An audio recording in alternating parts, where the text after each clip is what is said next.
Welcome to Shadow Frames, where forgotten images reveal their darkest secrets.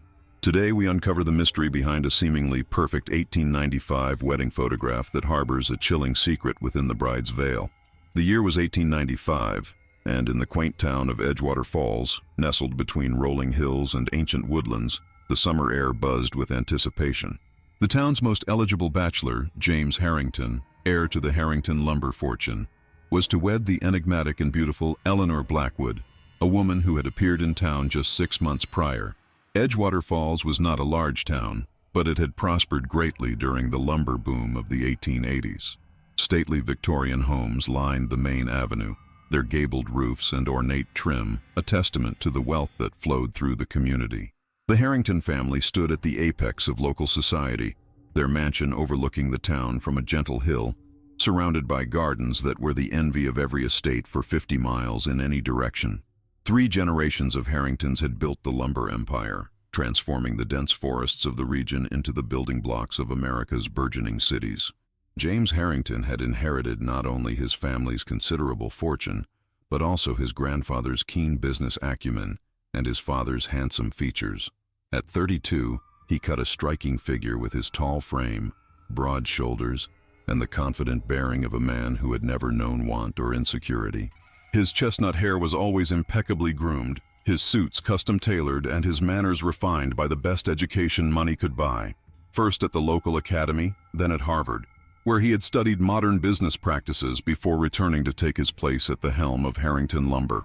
Despite his many advantages, James had remained unmarried well past the age when most men of his station had established families.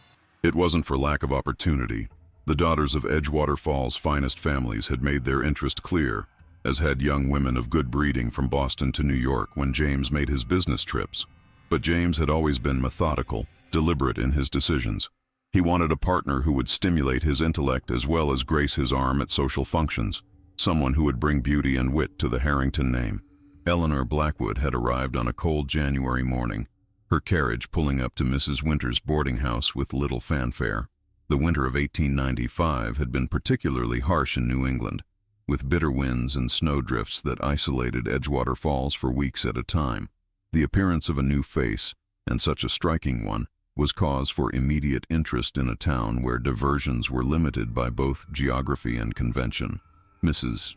Winter's boarding house, a 3-story Victorian structure with gingerbread trim and a wide front porch, catered to ladies of genteel circumstance who required temporary accommodations of good reputation.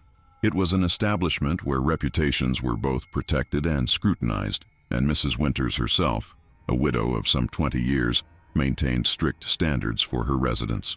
"I run a respectable house," she was fond of saying, her gray hair pulled back in a severe bun, her black bombazine dress a perpetual reminder of her marital status.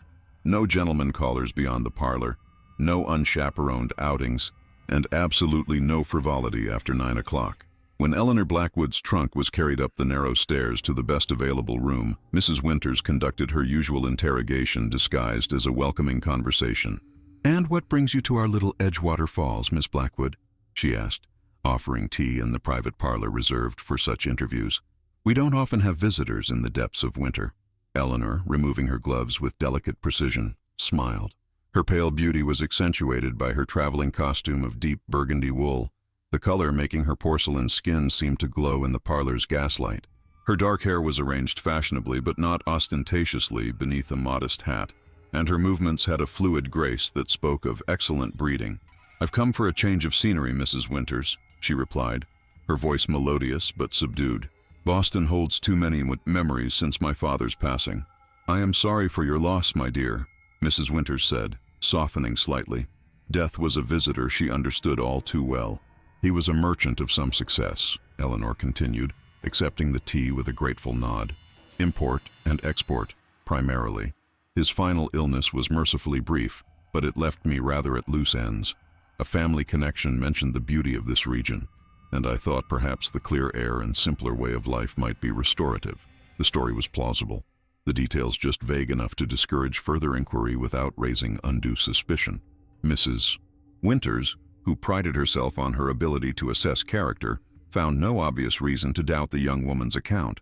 Eleanor Blackwood's manners were impeccable, her references in order, and her ability to pay the monthly rate in advance with crisp banknotes removed any lingering concerns. "You'll find Edgewater Falls a close community, Miss Blackwood," Mrs. Winters advised as she showed her new boarder to her room. "People take an interest in newcomers. It can be both welcoming and observant." "I understand," Eleanor replied with a small smile. "I assure you, I value my privacy, but have no intention of causing gossip. I merely wish to establish a quiet life here." The room was small but well appointed, with a brass bed, a walnut dresser and washstand, and a window that overlooked the town's main street. It was a vantage point from which Eleanor could observe the rhythms and routines of Edgewater Falls while remaining relatively unobserved herself. That first evening, as she unpacked her belongings, Eleanor removed from her trunk a small, ornate key, which she immediately hung on a fine gold chain around her neck. Later, when the house was quiet and she was certain of her privacy, she used this key to unlock a hidden compartment in the false bottom of her trunk. Inside lay a carefully folded veil of exquisite lace, so fine it seemed to shimmer in the lamplight. Eleanor held it to her face for a moment, inhaling deeply, as if drawing strength or sustenance from the delicate fabric, before carefully refolding it and securing it in its hiding place. "Soon," she whispered to the empty room, her voice different somehow, deeper, with an accent that had not been present during her conversation with Mrs. Winters. "Soon we will grow stronger again." While Eleanor Blackwood established herself at Mrs. Winters' boarding house, James Harrington was attending to his business interests at the Harrington Lumber offices on Main Street. The company headquarters occupied a handsome brick building with plate glass windows and the family name emblazoned in gold leaf above the entrance. Inside, clerks and accountants worked at rows of desks in the main office, while James's private sanctum was a wood-paneled room with a massive desk of polished mahogany and views of both the bustling street and, through windows on the opposite wall, the lumber yard and sawmill that were the source of the family fortune. On this particular January morning, James was reviewing contracts for spring timber shipments with his foreman, a grizzled veteran of the lumber industry named Thomas Blackwell. "The Hamilton order is our largest ever," Thomas was saying, his calloused finger tracing the figures on the ledger before them. "We'll need to increase production by at least 20% to meet their deadline." James nodded, making a note in the margin. "We'll add a second shift at the mill, and I want to explore that new tract of forest we purchased last fall. The quality of the pine there should be exactly what Hamilton requires for their furniture factory." Their discussion was interrupted by James's secretary, a prim young man named Robert Phillips, who entered after a discreet knock. "Excuse me, Mr. Harrington," Phillips said, his voice carefully modulated to convey respect without servility. "Mr. Peterson from the bank is here to see you." James glanced at the clock on the wall, an expensive piece with a brass pendulum and chimes that marked the quarter hour. "I wasn't expecting him until tomorrow. He apologizes for the unscheduled call but says the matter is of some importance." James sighed, setting down his pen. "Very well. Show him in, Phillips. Thomas, let's continue this discussion after lunch." The foreman gathered his papers and nodded. "I'll start making arrangements for that second shift." As Thomas exited, Wilson Peterson entered, a portly man of about 50, with mutton chop whiskers and the self-important bearing of one who controlled the financial destinies of his fellow townsfolk as president of Edgewater Falls' only bank. "Harrington," Peterson said, extending his hand. "Appreciate you seeing me without an appointment." James shook the banker's hand, gesturing to a leather chair positioned before his desk. "Not at all, Peterson. What brings you here today?" Peterson settled into the chair, removing a handkerchief to dab at his forehead, despite the January chill. "I've just come from Mrs. Winters' boarding house. A new arrival in town. Thought you should know." James raised an eyebrow. Peterson wasn't normally one to gossip about boarding house residents. "Oh? A Miss Eleanor Blackwood from Boston, daughter of a recently deceased merchant, according to her telling." Peterson leaned forward slightly, lowering his voice as if sharing a great confidence. "She's opened an account with us. A substantial account." Now James understood the banker's interest. Peterson rarely missed an opportunity to discuss potential investment clients with the town's wealthiest citizen. "I see. And you think I should call on her? For business reasons, I presume?" Peterson's jowls quivered with an attempt at a conspiratorial smile. "Business, social. The young lady is quite remarkable. Well-spoken, clearly educated, and possessed of considerable personal charm. And beauty, I might add, quite striking." Is she looking for investment opportunities in Edgewater Falls? James asked, maintaining his professional demeanor despite his growing amusement at Peterson's transparent matchmaking. She expressed interest in learning more about the town's prospects. Peterson dabbed his forehead again. I took the liberty of mentioning that the Harrington family has been instrumental in the region's development. She seemed intrigued. James suppressed a smile. It wasn't the first time the townspeople had attempted to guide him toward matrimony. As the most eligible bachelor in Edgewater Falls, his persistent single status was viewed by some as almost a civic failing. Thank you for the information, Peterson, James said, rising to indicate the meeting's conclusion. Perhaps I'll make Miss Blackwood's acquaintance at the Hendersons' winter soiree next week. I believe they've invited most of the town's prominent citizens. Excellent, excellent. Peterson beamed, clearly pleased with himself. I'm sure you'll find her most interesting. After Peterson's departure, James returned to his work, though he found his thoughts occasionally drifting to speculation about this mysterious newcomer. A beautiful, wealthy woman arriving in Edgewater Falls in the dead of winter was unusual enough to pique his curiosity. But James had long ago learned to temper interest with caution, especially when it came to matters of the heart. The Hendersons' winter soiree, held annually in their grand home on Maple Avenue, was one of the social highlights of Edgewater Falls' quieter season. The event featured music from a string quartet brought in from Boston, an abundance of fine food and drink, and an opportunity for the town's upper crust to display their finest winter attire. James arrived fashionably late, as was his custom, dressed in an impeccably tailored black evening suit with a silk waistcoat and crisp white shirt. He was immediately greeted by his hosts, George and Margaret Henderson, who had been friends of his parents. "James, darling boy," Margaret Henderson exclaimed, her ample bosom adorned with a diamond brooch that caught the light from the crystal chandeliers. "We were beginning to think you might not come and miss the social event of the season." "I wouldn't dare, Mrs. Henderson," James replied with the easy charm that made him so popular despite his reserved nature. George Henderson, a ruddy-faced man who had made his fortune in textiles, clapped James on the shoulder. "There's someone you must meet, my boy. A new addition to our little community. Fascinating woman. Miss Blackwood, I presume?" James said, his lips quirking in a small smile. "News travels quickly in Edgewater Falls." "Indeed it does," Margaret confirmed with a knowing look. "She's over by the punch bowl, speaking with Dr. Morgan. The poor man looks quite besotted already. You'd better stake your claim before half the eligible men in town beat you to it." James followed her gaze across the room to where a small group had gathered around a woman in a gown of midnight blue silk. Even from a distance, Eleanor Blackwood was striking, tall and graceful, with perfect posture and an air of composed elegance. Her dark hair was arranged in an intricate style that showcased the elegant line of her neck, and the deep blue of her gown accentuated the paleness of her skin, which seemed to glow in the gaslight. As if sensing his attention, Eleanor glanced in his direction, her eyes meeting his across the crowded room. For a brief moment, James felt an odd sensation, a sort of vertigo, as if he had suddenly stepped to the edge of a great height.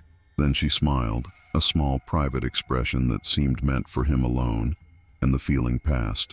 "Go on," Margaret Henderson urged, giving him a gentle push. "We can't have our most eligible bachelor standing in the doorway all evening."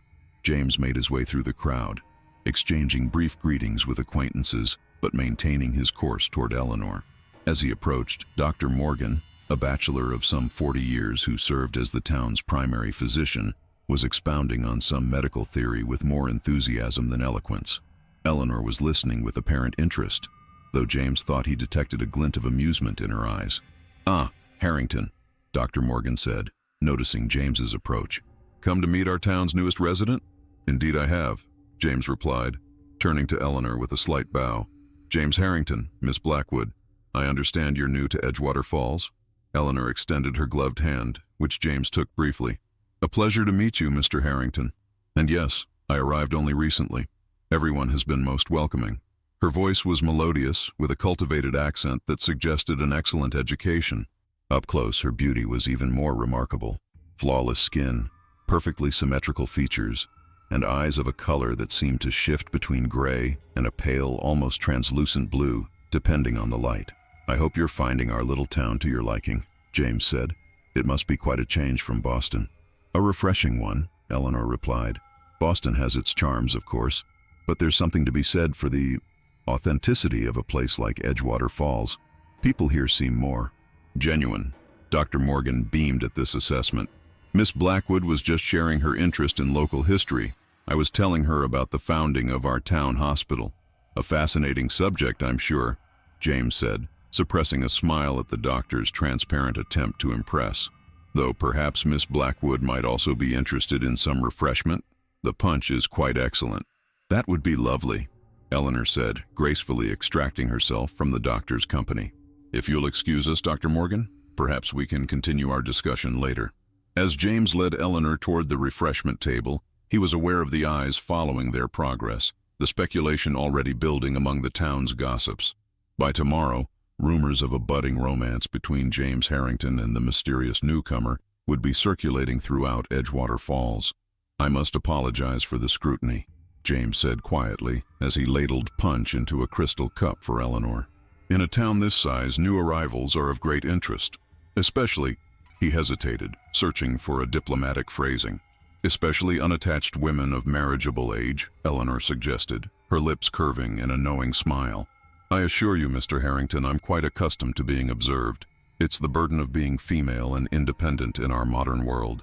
James found himself intrigued by her directness. Most of the young women he encountered were far more circumspect, hiding their intelligence and opinions behind a veneer of socially acceptable platitudes. Independence is a quality I admire, he said, handing her the cup, though I imagine it comes with its challenges. As does great wealth and responsibility, Eleanor countered, sipping the punch. We each have our burdens to bear, Mr. Harrington. Their conversation continued through much of the evening, moving from the crowded refreshment table to a quieter corner of the Hendersons' grand parlor.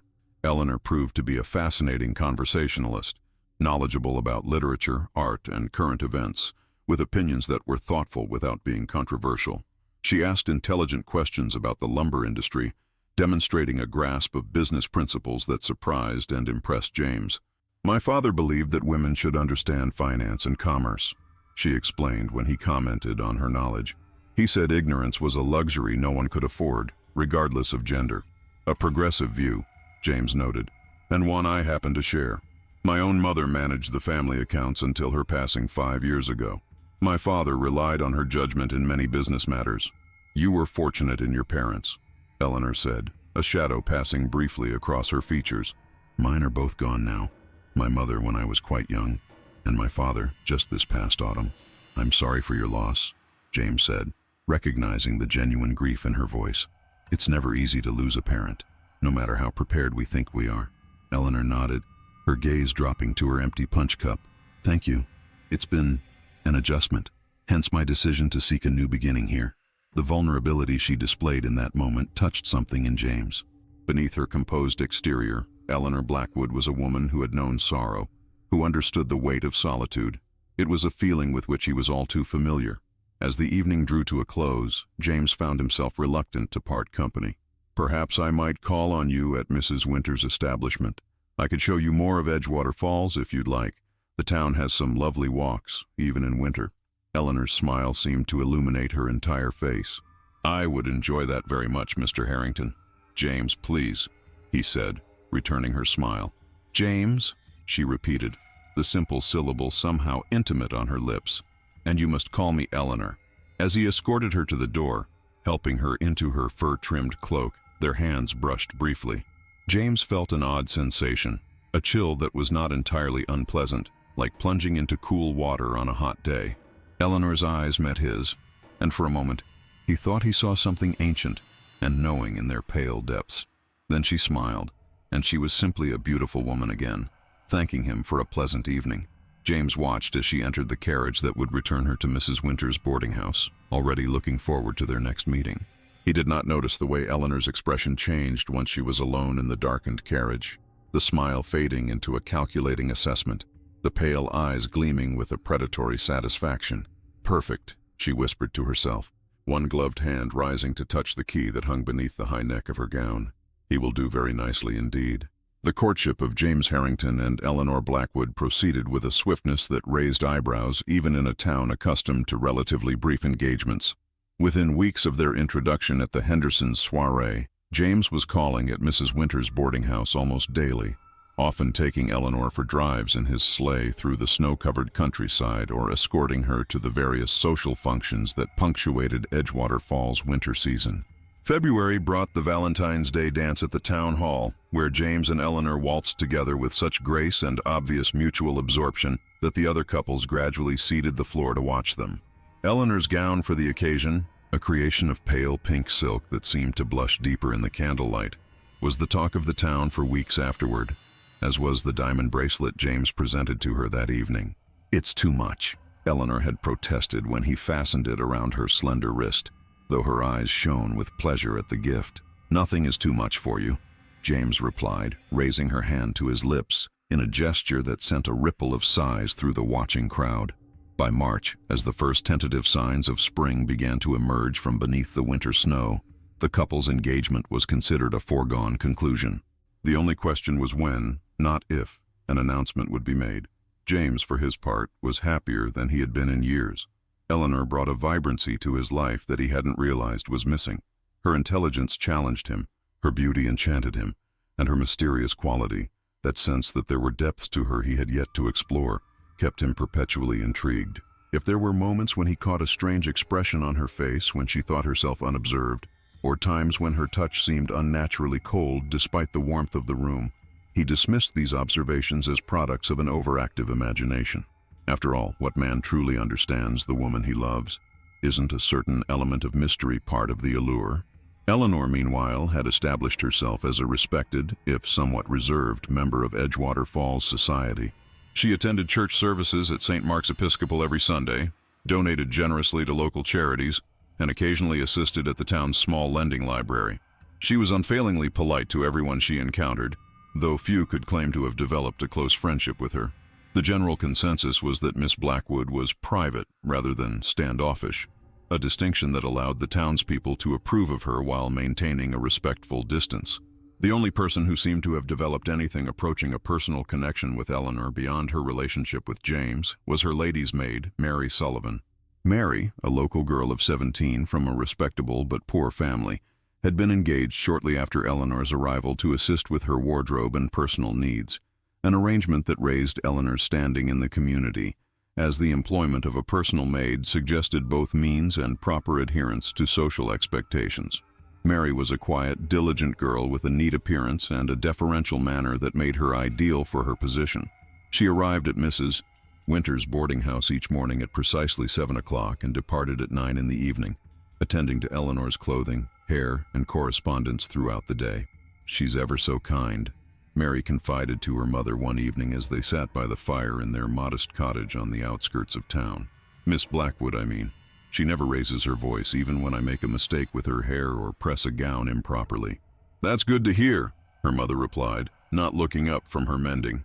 "Though kindness from employer to servant isn't always what it seems, mind you. Best to maintain your proper place." Mary nodded, though her expression remained thoughtful.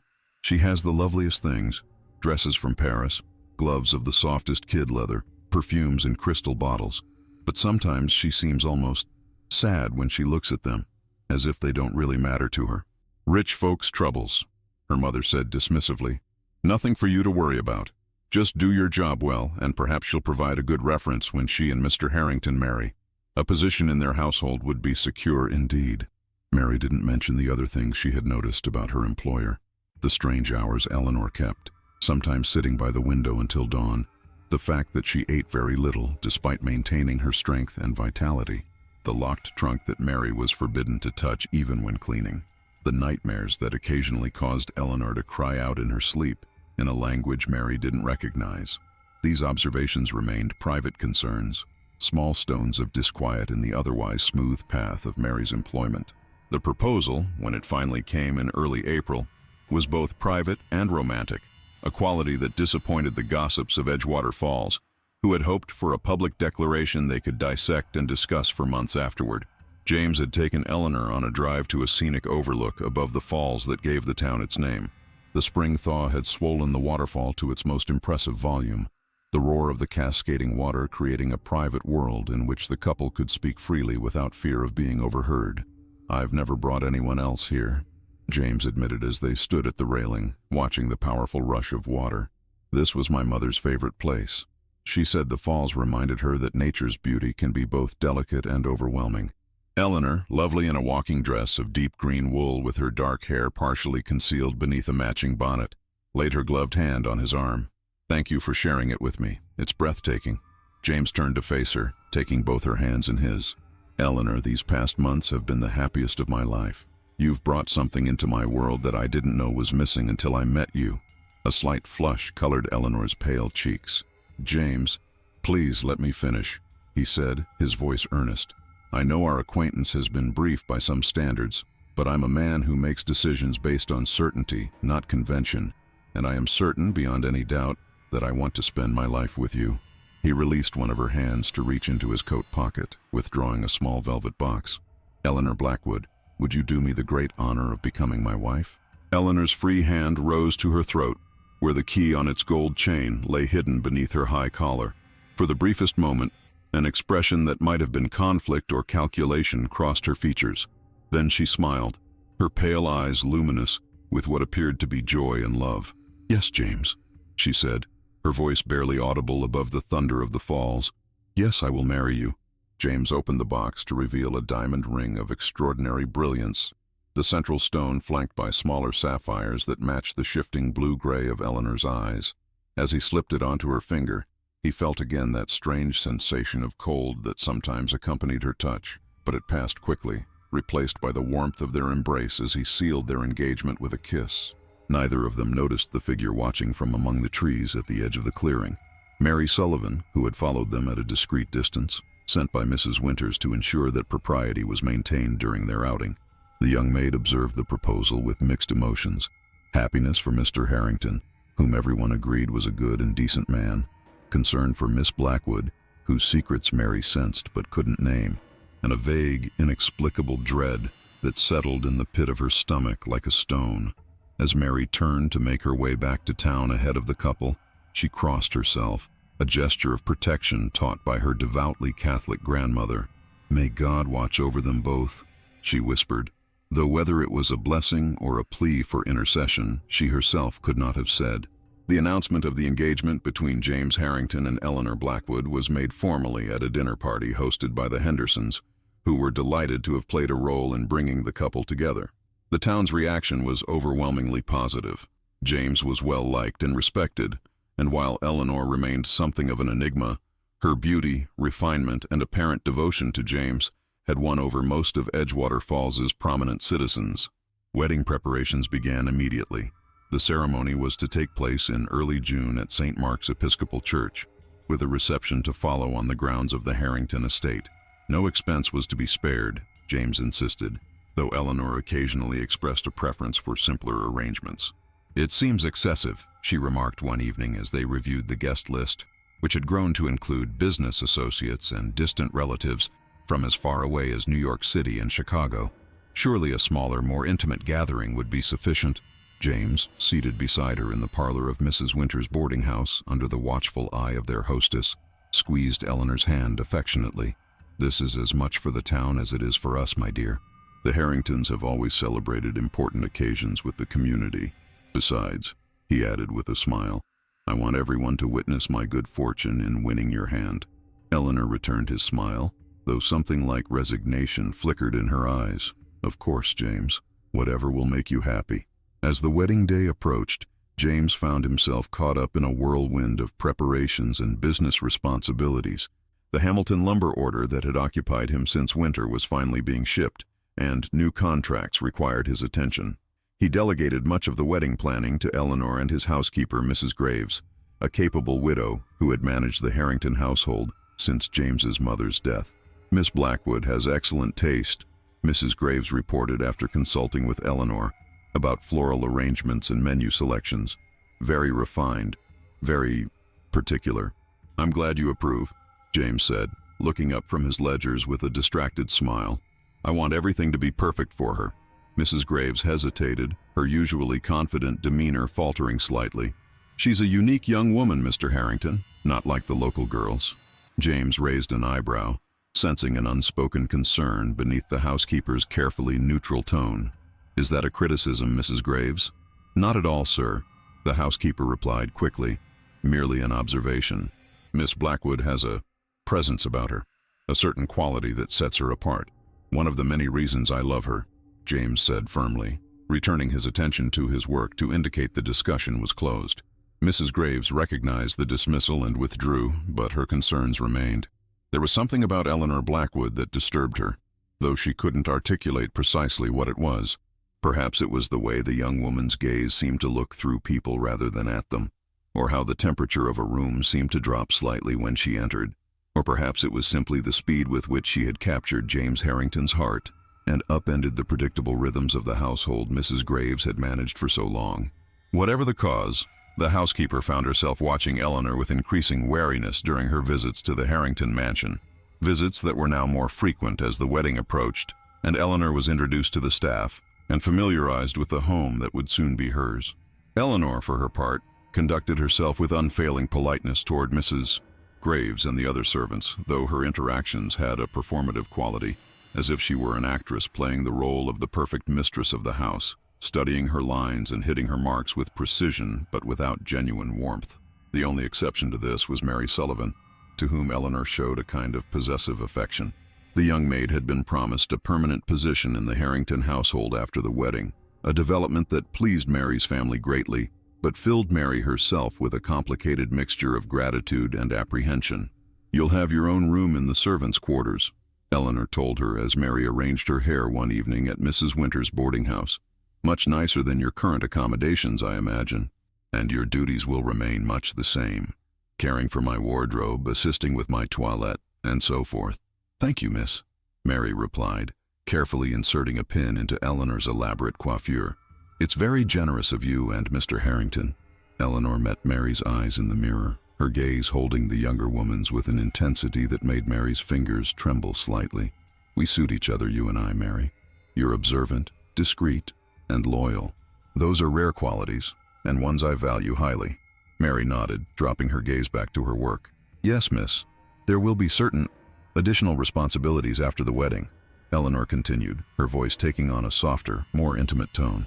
"Private matters that must remain between us. You understand, don't you?" A chill crept up Mary's spine at these words, though she wasn't entirely sure why.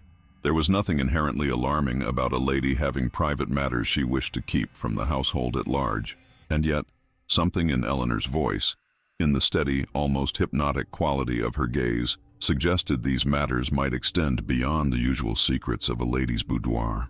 "Of course, miss," Mary said, forcing her hands to remain steady as she placed the final pin. "Your privacy is sacred to me." Eleanor smiled, a slow, satisfied expression that didn't quite reach her eyes. "Excellent. We're going to be very happy together in our new home, Mary. A new chapter for both of us." As May turned to June and the wedding day drew near, James found his initial elation tempered by occasional moments of doubt, not about his love for Eleanor, which remained certain and strong, but about the lingering mystery that surrounded her.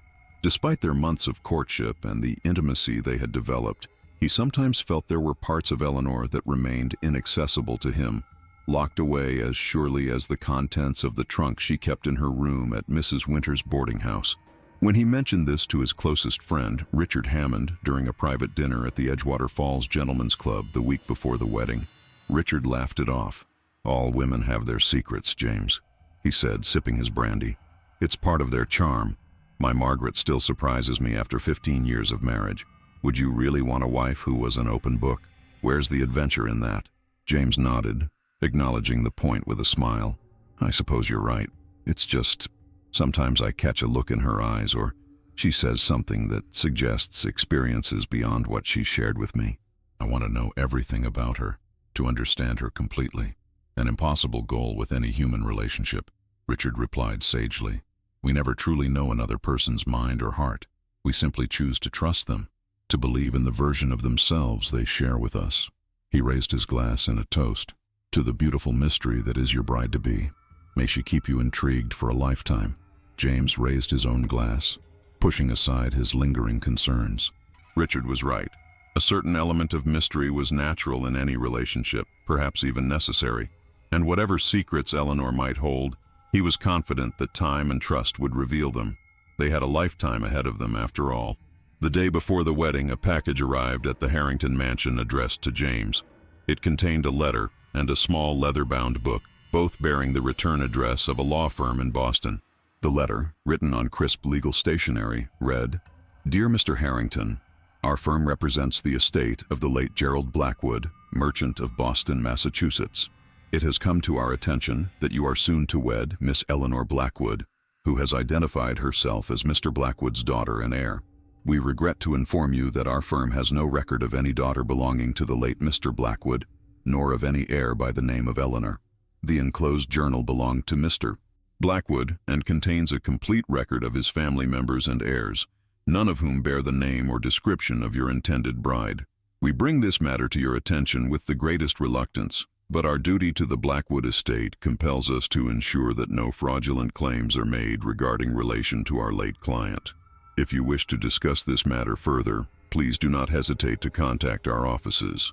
Respectfully, Harrison and Wells, Attorneys at Law, Boston, Massachusetts." James stared at the letter, a cold sensation spreading through his chest. With trembling fingers, he opened the journal, scanning its meticulous entries. Gerald Blackwood had indeed been a prominent Boston merchant who had died the previous autumn, but according to his own careful records, he had been blessed with 2 sons, both now managing the family business in Boston, and no daughters. For several long minutes, James sat at his desk, the letter and journal before him, trying to make sense of this revelation. Could there be some mistake? A confusion of names, perhaps, or another Gerald Blackwood who was Eleanor's actual father? But the coincidence seemed too great. The timing of the death, the profession, the Boston connection. And why would Eleanor lie about something so easily disproven? What else had she been dishonest about? James's first impulse was to confront Eleanor immediately, to demand an explanation, but caution stayed his hand. The wedding was set for the following day. Guests had already begun to arrive from out of town. The church was decorated, the feast prepared, the Harrington estate transformed into a floral wonderland for the celebration. And then there was Eleanor herself. Despite this troubling discovery, James couldn't deny that his feelings for her remained unchanged. He loved her, her intelligence, her beauty, the connection they had forged over these past months. Perhaps there was a legitimate reason for the deception. Perhaps she had been protecting herself from some threat or scandal. After an hour of agonized deliberation, James made his decision. He would proceed with the wedding as planned, but afterward, when they were alone as husband and wife, he would show her the letter and journal and ask for the truth. Whatever her explanation, he would listen with an open heart, trusting that the woman he loved had acted with good reason. Having reached this resolution, James locked the letter and journal in his desk drawer, forced a smile onto his face, and went downstairs to greet the arriving wedding guests. The morning of the wedding dawned clear and bright, a perfect June day with azure skies and a gentle breeze that carried the scent of roses from the Harrington gardens. James, having spent a restless night plagued by dreams he couldn't quite remember upon waking, was dressed and ready well before the appointed hour, his groomsmen, Richard Hammond among them, providing moral support and gentle ribbing about his evident nervousness. "Cold feet, old man," Richard teased as he straightened James's cravat. Not too late to make a run for it. James forced a laugh, though his mind was still troubled by the letter from Boston. "Not a chance. I'm exactly where I want to be." At Mrs. Winter's boarding house, a similar scene was unfolding in Eleanor's room, where Mary Sullivan was assisting her with the elaborate wedding gown, a creation of ivory satin and lace that had been specially made in New York City according to Eleanor's precise specifications. The dress was a masterpiece of contemporary fashion, with a fitted bodice, full skirt, and train that extended for several feet behind the bride. "You look like an angel, Miss Eleanor," Mary said, her young face bright with admiration, despite the undercurrent of unease that had colored her interactions with Eleanor in recent weeks. Eleanor's lips curved into a smile as she studied her reflection in the full-length mirror. "Thank you, Mary. Today is a very special day indeed." There was something in Eleanor's voice that gave Mary pause, a slight tremor perhaps, or an undercurrent of something the young maid couldn't quite place. "Is everything all right, miss?" she asked, adjusting the satin at the small of Eleanor's back. Eleanor's eyes met Mary's in the mirror. "Of course, just wedding nerves, I suppose." But Mary had worked for enough brides to recognize nervous excitement. What she saw in Eleanor's eyes was different, something that made her stomach twist with unease. It was a cold anticipation, a predatory satisfaction that had nothing to do with bridal jitters. "The veil is all that remains," Mary said, turning to the bed where the elaborate headpiece lay in its tissue wrappings. Eleanor's hand shot out, grasping Mary's wrist with surprising strength. "No, I'll handle the veil myself. You may go now, Mary. Meet me at the church." "But miss, I should help you with—" "I said go," Eleanor repeated, her voice taking on a sharp edge that Mary had never heard before. "There are traditions in my family regarding the veil. It must be placed by the bride's own hands." Mary nodded, suppressing a wince at the pressure of Eleanor's grip. "Yes, miss, of course. I'll see you at the church." As she left the room, Mary glanced back to see Eleanor opening the mysterious locked trunk that had been brought from its hiding place at the bottom of her wardrobe. The young maid caught only a glimpse of what lay inside, something that gleamed in the morning light with an unearthly shimmer, before Eleanor closed the door firmly behind her. St. Mark's Episcopal Church, a Gothic revival structure of gray stone with stained glass windows that cast jewel-toned light across the nave, was filled to capacity by 11 o'clock. The Harrington family pew at the front right of the church remained conspicuously empty. James had no close family remaining, a circumstance that seemed to emphasize his solitary position as he waited at the altar for his bride. The ceremony was scheduled to begin at 11:30. As the appointed time approached, a string quartet positioned in the church's small gallery began to play, and anticipation rippled through the assembled guests. James stood with Richard Hammond at his side, his expression a mixture of nervousness and resolve. At precisely 11:30, the church doors opened, and a collective murmur of appreciation rose from the congregation as Eleanor appeared, radiant in her ivory gown. Her face was obscured behind a veil of such extraordinary delicacy that it seemed to float around her like mist, catching the colored light from the stained glass and refracting it in mesmerizing patterns. Mary Sullivan, seated at the back of the church with the other household servants, felt her breath catch in her throat. The veil. It was the item she had glimpsed in Eleanor's trunk, the object that had shimmered with that strange, otherworldly light. Now, as Eleanor began her slow procession down the aisle, Mary could see that the intricate lace pattern was unlike anything she had ever encountered. Not flowers or geometric designs, but something more organic, almost facial.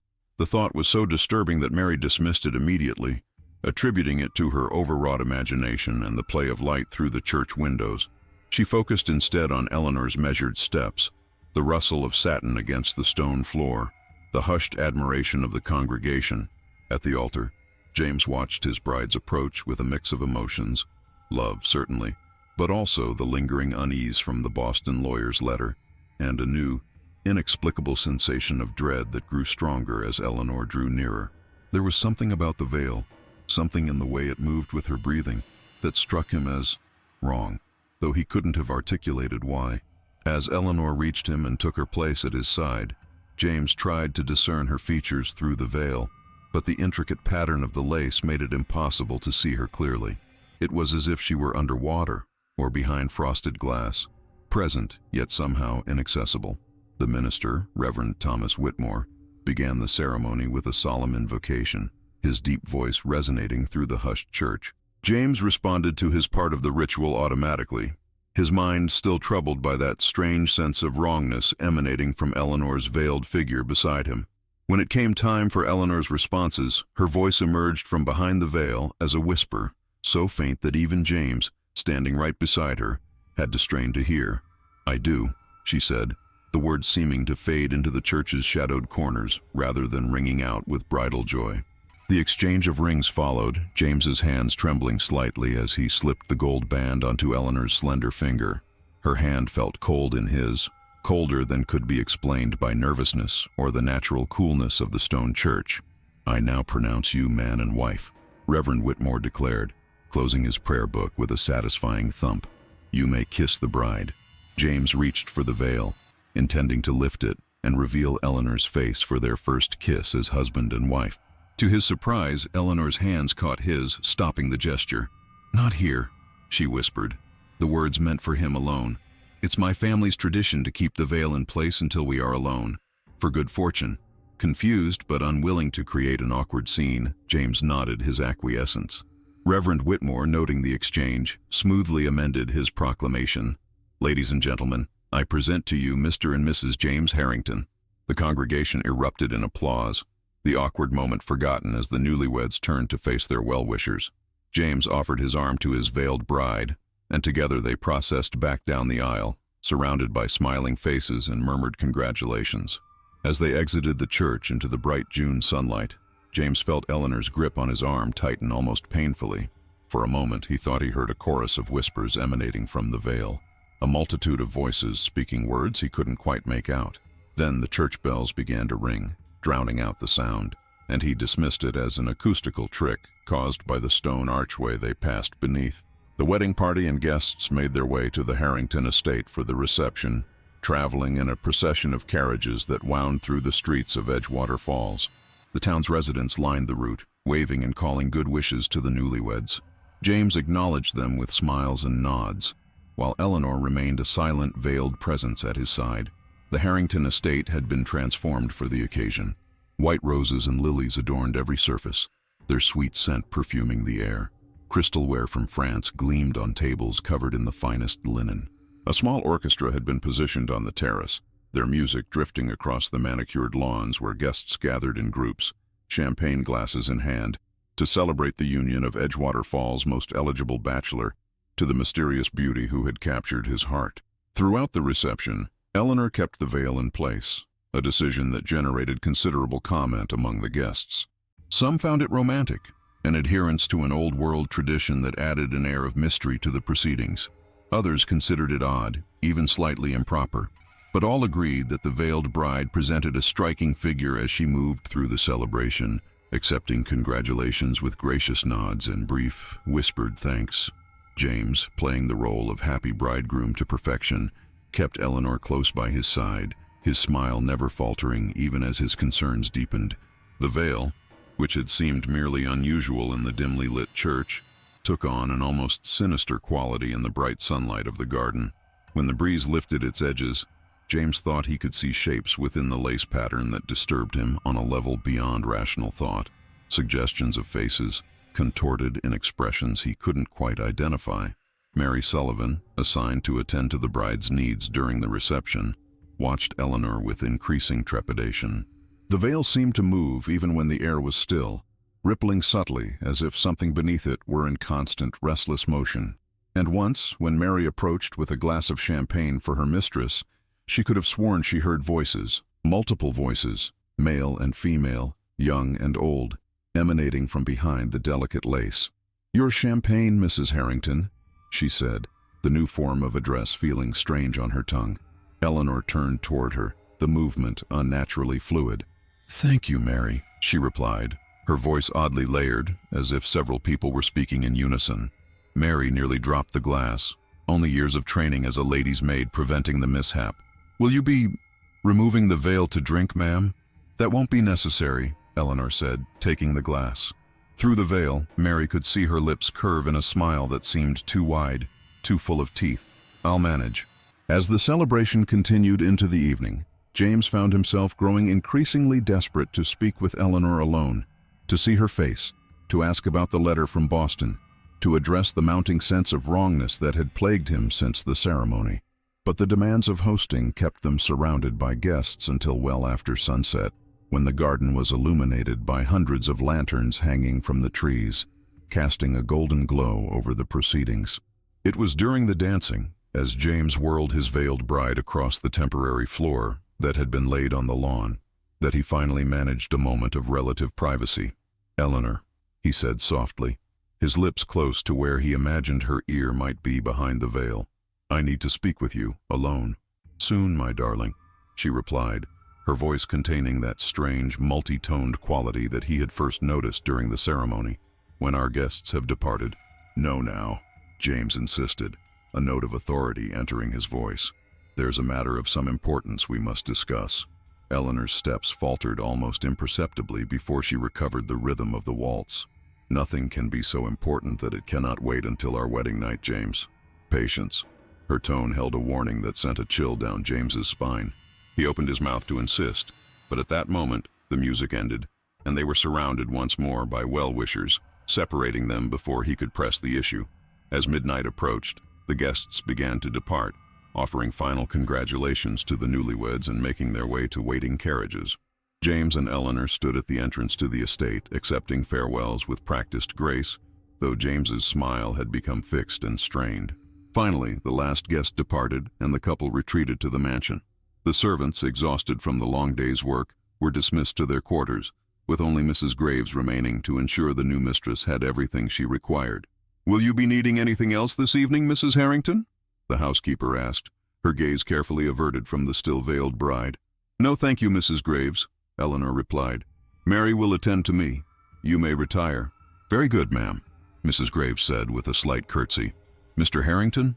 "That will be all, Mrs. Graves," James confirmed, his voice tight with suppressed tension. "Good night." As the housekeeper withdrew, James turned to Eleanor, his patience at an end. "I think it's time you removed the veil, Eleanor. We're alone now, as you wanted." Eleanor reached up, her fingers touching the delicate lace. "Not quite alone," she said, gesturing to Mary, who stood discreetly near the doorway. "Mary, would you attend me in our chamber? I'll need help with the gown." James frowned, frustration evident in his expression. "Surely that can wait. I need to speak with you, Eleanor, about a matter of some delicacy. Whatever it is, it can wait until I've changed, James," Eleanor replied, a note of steel entering her voice, despite its continued strange, layered quality. "The gown is valuable and must be properly stored. It won't take long." Before James could protest further, Eleanor glided toward the grand staircase, Mary following close behind. James watched them ascend, his hands clenched into fists at his sides, his earlier misgivings crystallizing into a certainty that something was terribly wrong with the woman he had just married. In the master suite, which had been prepared for the couple with fresh linens and vases of white roses, Mary helped Eleanor out of the elaborate wedding gown, her fingers trembling slightly as she unfastened the long row of pearl buttons down the back. "The veil, ma'am?" Mary asked tentatively as the gown was finally removed and laid carefully across a chaise longue. "Shall I help you with it now?" "No," Eleanor said, standing in her silk chemise and petticoats, the veil still obscuring her features. "You may go, Mary. I'll call if I need you." Mary hesitated, torn between relief at being dismissed and concern for what might happen once she left. "Are you certain, ma'am? Your hair will need—" "I said you may go," Eleanor repeated, her tone brooking no argument. "Now." Mary cursed quickly and backed toward the door. "Yes, ma'am. Good night, ma'am." As she closed the door behind her, Mary nearly collided with James, who had been pacing in the hallway outside the master suite. "Is she decent?" he demanded, his usual courtesy forgotten in his agitation. "Yes, sir," Mary replied, keeping her eyes lowered. "She's in her underthings, but covered properly." James nodded curtly. "Thank you, Mary.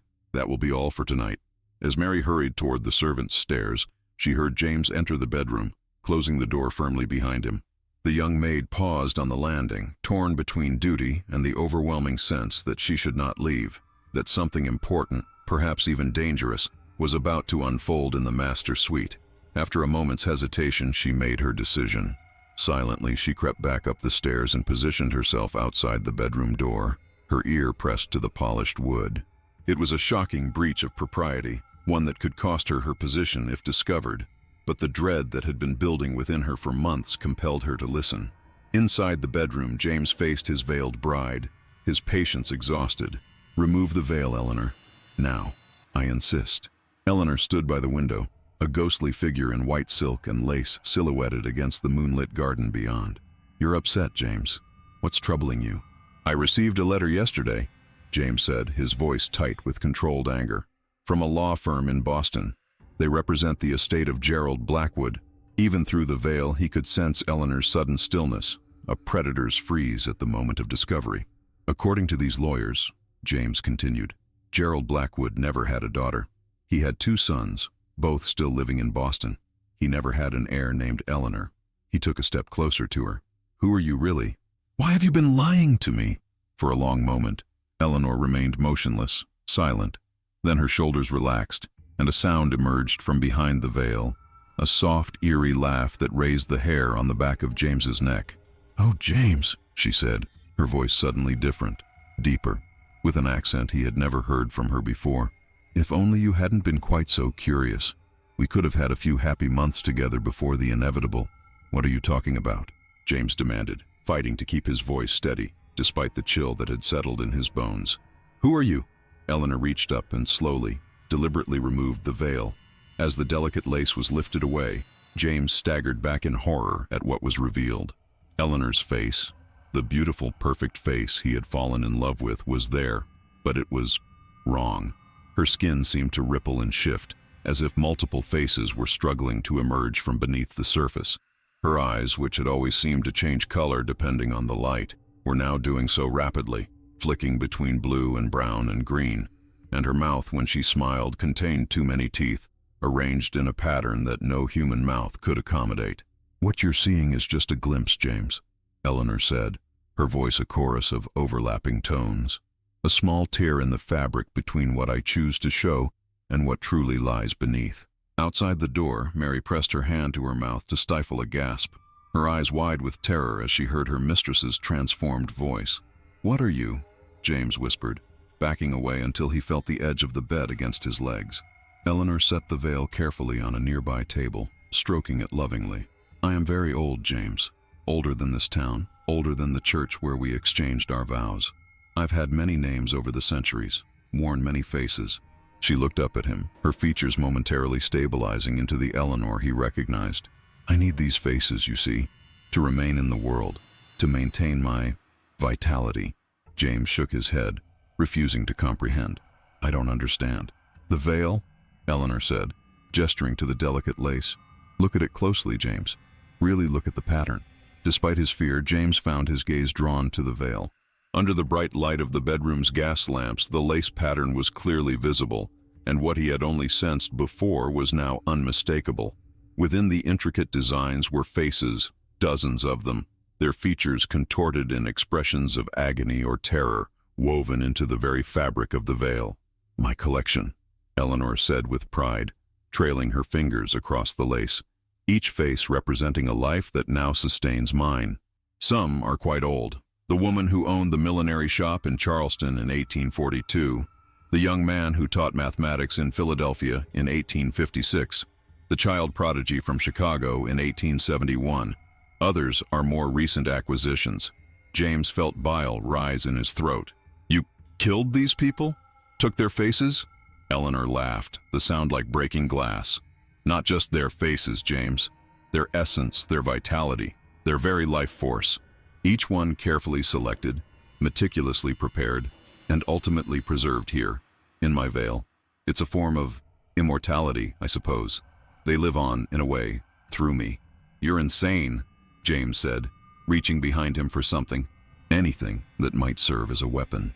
I don't know what kind of madness this is, but not madness, James. Magic, ancient and powerful." Eleanor moved closer to him, her movements unnaturally fluid. "The veil is my anchor, my source of power. Each face it contains extends my life, preserves my beauty, gives me strength beyond normal human limitations." James's hand closed around a heavy silver candlestick on the bedside table. "Stay back." Eleanor smiled, and for an instant her face shifted again, revealing glimpses of other countenances beneath her skin. Men, women, old, young, all flashing across her features like images in a zoetrope. "You don't understand yet, do you, James? Why I chose you. Why I went to the trouble of creating the Eleanor Blackwood identity and orchestrating our meeting. Enlighten me," James said, raising the candlestick defensively. "You're perfect," Eleanor said simply. "Wealthy, respected, without close family ties or friends intimate enough to notice subtle changes in behavior. Once we were married, I could gradually replace you, assume control of your fortune, your position in society, create a new identity that would sustain me for decades." Horror dawned on James as he understood. "You intended to kill me all along, to make me another face in your veil." "Not immediately," Eleanor assured him, as if this were a comfort. "I would have given you a few months of happiness. I'm not cruel, James. But yes, eventually you would have joined my collection." She gestured to the veil. "Your face would have had a place of honor, front and center, where I could see you every day." Outside the door, Mary stifled a scream, her hands pressed so tightly against her mouth that her nails dug into her cheeks, drawing blood. The monster's plan was clear now. She had insinuated herself into James's life, into Edgewater Falls itself, with the sole purpose of adding him to her grotesque collection. Inside the bedroom, James lunged suddenly, swinging the candlestick at Eleanor's head. She dodged with inhuman speed, her laughter echoing around the room. "Really, James? Violence?" I expected better from a man of your refinement. What are you? He demanded again, circling to keep her in view. Some kind of witch? A demon? Such limited categories, Eleanor said, shaking her head in mock disappointment. Humanity has encountered my kind for millennia, given us many names. Vampires, though we don't drink blood. Shapeshifters, though we don't truly change form. Succubi, though we feed on life essence, not sexual energy. She shrugged. The name doesn't matter. What matters is that I am hungry, James. The transformation into my next identity requires fuel. She moved toward him again, her hands extended, fingers elongating into something like claws. I had hoped to do this gradually, to extract your essence slowly over months. But you've forced my hand with your inconvenient investigations. James backed away, his eyes darting around the room for an escape route.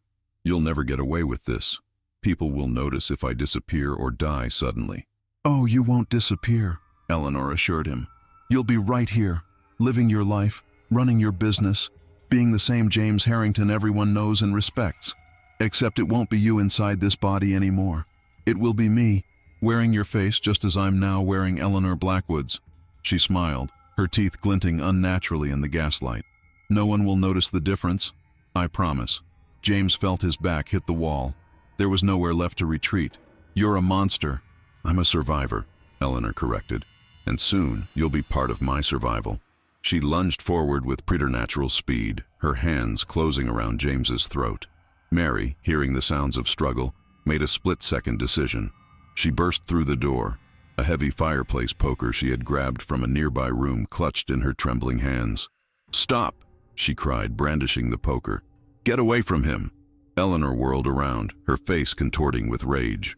For an instant, her features dissolved completely, revealing a nightmarish visage beneath, a writhing mass of partial faces, all screaming silently, all trapped within the creature that wore Eleanor's form.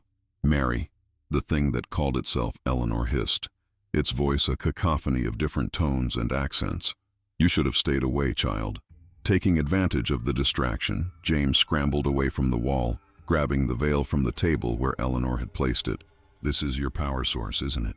What happens if I destroy it? Alarm flashed across Eleanor's constantly shifting features. Don't be foolish, James. You have no idea what you're threatening. I think I do, James said, backing toward the fireplace where embers still glowed from the fire that had been lit to take the chill off the June evening.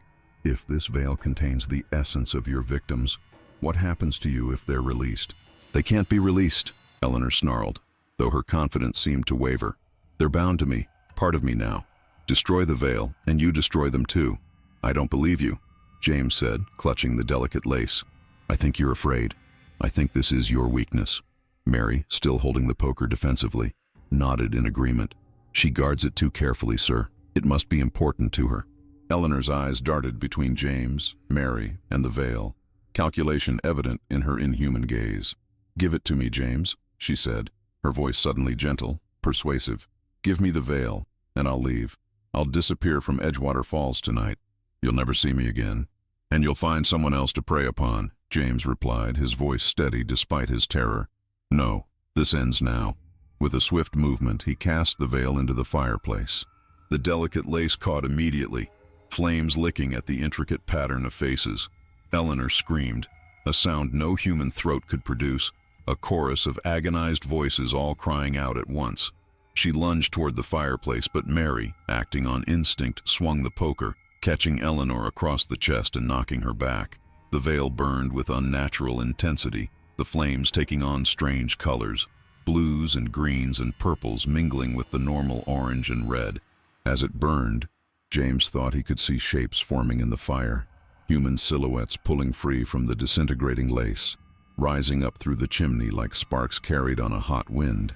Eleanor convulsed on the floor, her body twisting and contorting in impossible ways. Her skin rippled violently, faces pushing outward as if trying to break free from within. She reached toward the fireplace with clawed hands, still screaming that inhuman chorus of voices. They're breaking free, she gasped between screams, her eyes wild with pain and fury. All of them, breaking free of me. As the last of the veil crumbled to ash, Eleanor's body began to change, aging rapidly before their eyes. her skin wrinkled and spotted, her hair thinned and whitened, her back curved with extreme age. The faces beneath her skin faded, disappearing one by one like candles being extinguished. "No," she moaned, her voice now singular again, but ancient and withered. "My collection, my lives, returning to dust." Her body seemed to collapse in on itself, diminishing with each passing second. James and Mary watched in horrified fascination as the creature that had called itself Eleanor Harrington literally disintegrated before their eyes, its substance turning to a fine gray powder that sifted through the wedding night chemise onto the bedroom floor. Within minutes, there was nothing left of Eleanor but a pile of dust and empty garments. Silence fell over the bedroom, broken only by the sound of James and Mary's ragged breathing and the occasional pop from the fireplace as the last embers of the veil burned away. What was she?" Mary finally whispered, the poker falling from her nerveless fingers with a clatter on the hardwood floor. James shook his head, his face ashen. "I don't know. Something ancient, something evil." He looked at the pile of dust that had been his bride of less than a day, something that's been preying on people for a very long time. Mary crossed herself, a gesture from her Catholic upbringing. The faces in the veil, they were real people, her victims? "Yes," James said, his voice hollow with horror and grief. "And I would have been next." The grandfather clock in the hallway struck 2, the chimes startlingly normal in the aftermath of such impossible events. The sound seemed to break the spell of shock that had held them immobile. "We need to clean this up," James said, forcing practicality through his trauma. "No one can know what happened here tonight. They wouldn't believe us even if we told them." Mary nodded, already thinking like a servant responsible for maintaining appearances. "I'll fetch a dustpan and brush, sir, and perhaps an urn or container of some kind for the remains." James ran a shaking hand through his hair. "Yes, that's wise. We can't leave any trace of her, not even dust." As Mary hurried to fetch the necessary cleaning implements, James sank onto the edge of the bed, overwhelmed by the events of the night. His bride had been a monster, a predator who had targeted him specifically for his wealth and social position. She had intended to consume him, to wear his identity as she had worn Eleanor Blackwood's, to continue her centuries-long existence by feeding on the life force of others. And he had almost fallen completely into her trap. When Mary returned with a dustpan, brush, and a sealed ceramic jar, they worked together in silence, methodically collecting every speck of the dust that had been Eleanor. James held the jar as Mary carefully brushed the last of the remains into it, then sealed it tightly. "What will you do with it, sir?" Mary asked as James placed the jar in a locked cabinet in his dressing room. "I don't know yet," he admitted, "but I can't risk disposing of it until I understand more about what she was. What if the dust can somehow reconstitute itself? What if burning or scattering it would only release her to begin again elsewhere?" Mary shuddered at the thought. "What will you tell people, sir, about her disappearance?" It was a practical question that James had already been considering. "For tonight, nothing. You'll return to your quarters, and I'll remain here. Tomorrow morning I'll announce that Eleanor was taken ill during the night. A sudden fever, perhaps. We'll keep her illness private for a few days, then announce her tragic passing. A quick burial owing to the nature of her disease, and then life continues." Mary nodded slowly. "It could work, sir. People die of sudden fevers. It's sad, but not suspicious." "And you, Mary," James said, meeting her eyes directly. "Can I trust you to keep the truth of tonight's events to yourself? Forever?" The young maid straightened her shoulders. "Yes, sir. I swear it. On my mother's life, on my immortal soul, I will never speak of what happened in this room." James believed her. The shared horror they had witnessed had forged a bond of trust between them that transcended the normal boundaries between master and servant. "Thank you, Mary. Not just for your discretion, but for your courage. You saved my life tonight." Mary blushed, unused to such direct praise from an employer. "I only did what anyone would do, sir." "No," James said firmly. "What you did was extraordinary, and I won't forget it." The plan worked exactly as James had outlined. The next morning, he announced that his new bride had fallen ill with a sudden violent fever. Dr. Morgan was summoned, though kept from the sick room, at Eleanor's insistence, due to her appearance in her weakened state. The doctor provided medicines and instructions, which James and Mary pretended to administer to the non-existent patient. 3 days later, the announcement was made. Mrs. Eleanor Harrington, née Blackwood, had succumbed to her illness. The town was shocked and saddened. their gossip focusing on the tragedy of a life cut short. A marriage ended almost before it began. The funeral was brief and closed casket, the burial conducted with minimal ceremony due to the contagious nature of Eleanor's final illness. Life in Edgewater Falls gradually returned to normal. James maintained the appearance of a grieving widower for an appropriate period, then slowly re-engaged with his business and social obligations. Mary remained in his employ, ostensibly out of respect for Eleanor's wishes, though the true reason was the unbreakable bond formed by their shared secret. The mysterious trunk that had belonged to Eleanor Blackwood was discovered in her room at Mrs. Winter's boarding house after her death. James claimed it as her widower and had it brought to the mansion, where he opened it in private. Inside, he found further evidence of the creature's true nature, a collection of diaries documenting victims going back centuries, newspaper clippings about missing persons from towns across New England, and small vials containing what appeared to be blood, each labeled with a name and date. Most disturbing of all was an ancient text, written in a language James couldn't identify, that contained illustrations of a process for extracting life essence from victims and binding it into fabric, specifically into a veil that could then be worn to harness the power of the captured souls. James locked these items away with the jar of dust, creating a sealed chamber in the basement of the Harrington mansion that only he and Mary could access. He spent his evening studying the diaries and the strange text, trying to understand what Eleanor had been and, more importantly, how to ensure she could never return. Years passed. James never remarried, despite continued efforts from Edgewater Falls matchmaking matrons to pair him with suitable young women. The trauma of his brief marriage to the creature that called itself Eleanor Blackwood had left scars too deep to allow for normal romantic attachments. Mary remained his most trusted servant, eventually being promoted to housekeeper when Mrs. Graves retired. The shared secret bound them together in a relationship that was neither fully professional nor fully personal, but something unique and unclassifiable. Periodically, James would check the sealed jar containing Eleanor's dust. He was never certain what he expected to find, perhaps movement within the gray powder, or signs that it was somehow diminishing or changing. But year after year, the jar remained as it had been on that terrible wedding night, a simple container of fine ash, the only physical remnant of a predator who had hunted humanity for centuries. In 1915, as Europe was engulfed in the Great War, and America debated whether to join the conflict, James Harrington died peacefully in his sleep at the age of 52. In accordance with his detailed will, Mary Sullivan, now Mary Harrington, having been adopted by James in his final years to ensure her inheritance would not be contested, became the owner of the Harrington mansion and a substantial portion of his fortune. The remainder of the estate was divided among various charities, with particular emphasis on organizations that assisted young women in difficult circumstances, a pointed legacy from a man who had nearly fallen victim to a predator that targeted the vulnerable. One provision of James's will was unusual and specific. The sealed chamber in the basement was to remain undisturbed, its contents neither removed nor destroyed. Mary, understanding the importance of this directive, maintained the chamber exactly as James had left it, checking the seal on the jar of dust weekly until her own death in 1942. The Harrington mansion passed to Mary's niece, Catherine Sullivan, who had been told only that the basement chamber contained dangerous family artifacts that must never be disturbed. This instruction passed down through generations of the Sullivan family, even as the mansion changed hands and was eventually converted into a museum dedicated to the history of Edgewater Falls and its founding families.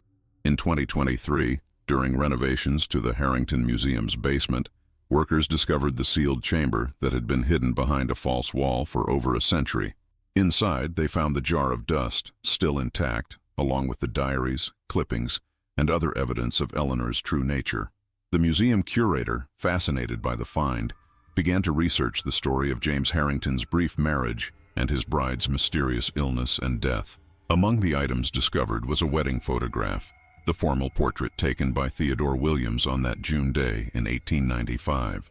The curator, examining it under a magnifying glass, noticed something odd about Eleanor's veil. When digitally scanned and enhanced, the image revealed what James and Mary had seen with their own eyes.